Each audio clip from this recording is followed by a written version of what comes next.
the representative of working private sector working group on banking and finance, and the Chief Executive Officer of Akrida Bank. I am interested in your presentation on the Consumer Center Village Fund. My concern related to the policy implication. You see, I guess in Thailand maybe there will be more than 30,000 villages, and then you said the fund to all village, and is it like a policy shock related to those who never experienced at all in lending? You said that the fund will be managed by 15 members, and it's up to them to decide. And then on one hand, on the central bank level, where we have the governor of the central bank focus on the prudential, like what happened, you mentioned that the non-performing loan over there is less than 3%. There should be some village have non-performing loan higher than that, no? So it creates the environment of lending environment, discipline of lending environment is one at the village level. And then the central bank level focus on commercial bank for the prudential and respect to rule and regulation. Do you have any feedback from village fund where the non-performing loan high and create the not good lending environment, and whereby the central bank enforce the rule and regulation for commercial bank, and then create I'm calling the unequal playing field, no? For the commercial bank, they need to focus to make sure they're non NPL good, no? And then at the village level, create like the NPL. I think they work for good, but maybe some village, because they don't have expertise, they will create a high non-performing loan, and it's difficult for the central bank to clear the mess, no? So my question is, do you have any feedback from the implementation of the village fund? And I would be happy if you could share with us. Thank you, Your Excellency.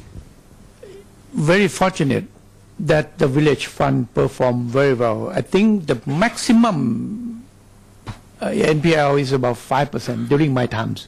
I don't know now because I'm not for it. But during my time, maximum is 5%. But most of them are about 2%, 3%, 4%, about this level. Some is zero, some village, because it depends on how they know each other. For example, when people come and said that they want to raise duck, and they need 20,000 baht, that is $600, and the village, the committees know this guy very well, that he knows about, he raised duck at home at a small scale. He did bigger scale. So they trust them. And then he can return the money back in 6 months. It's 20,000 baht.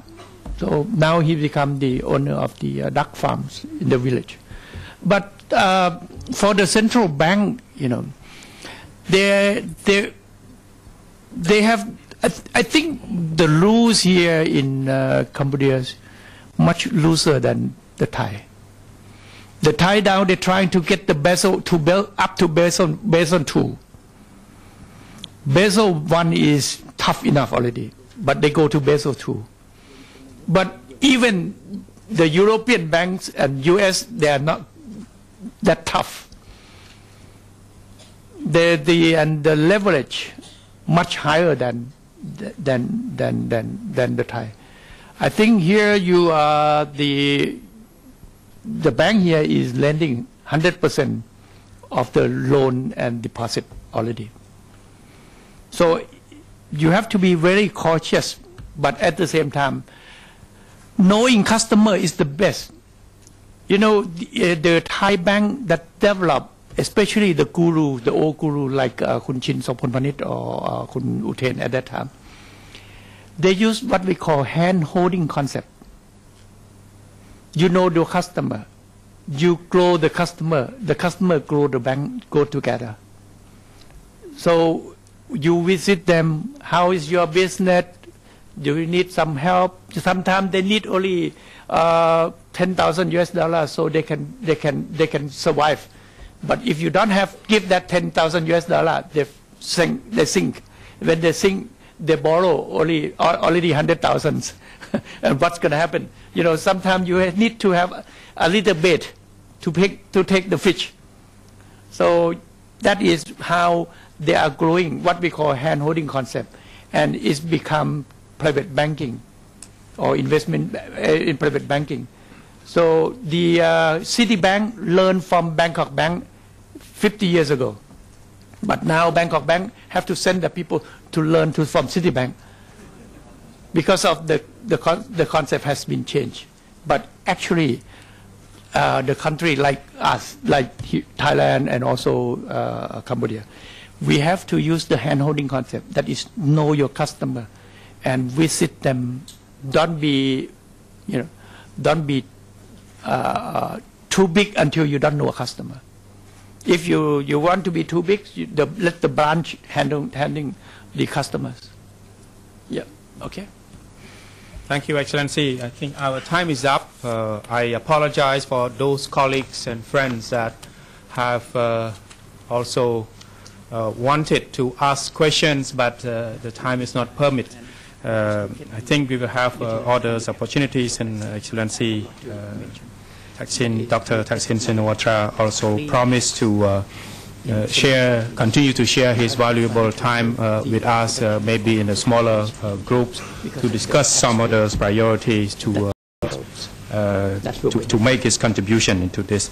But before we close our meeting, I would like to invite Excellency Deputy Prime Minister, Excellency Kiet Chon, to say a few words, and Excellency Deputy Prime Minister also would like to also present a gift and a souvenir for Excellency Thaksin to fix the the memories of this important event here this morning. Please, Excellency. Excellencies, ladies and gentlemen, distinguished guests, we just have a full session of lesson, a very rich lesson, and a lot of experience from a non-economist to become the advisor in economic matter of the royal government Cambodia.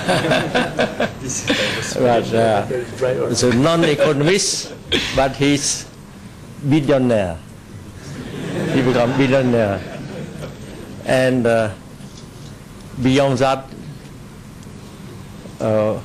I remind you that His Excellency Dr. Thaksin was twice Prime Minister. So the lesson we learned is very, very rich, and we cover many things. And Dr. Thaksin also requests that we have to work in small committee to sort out the strategy. Here we have our own strategy, but we need to diversify, to have to multiply it so that it become like say the example just Dr. Thaksin give us about the Louis Vuitton shirt and the Canon, how to make money.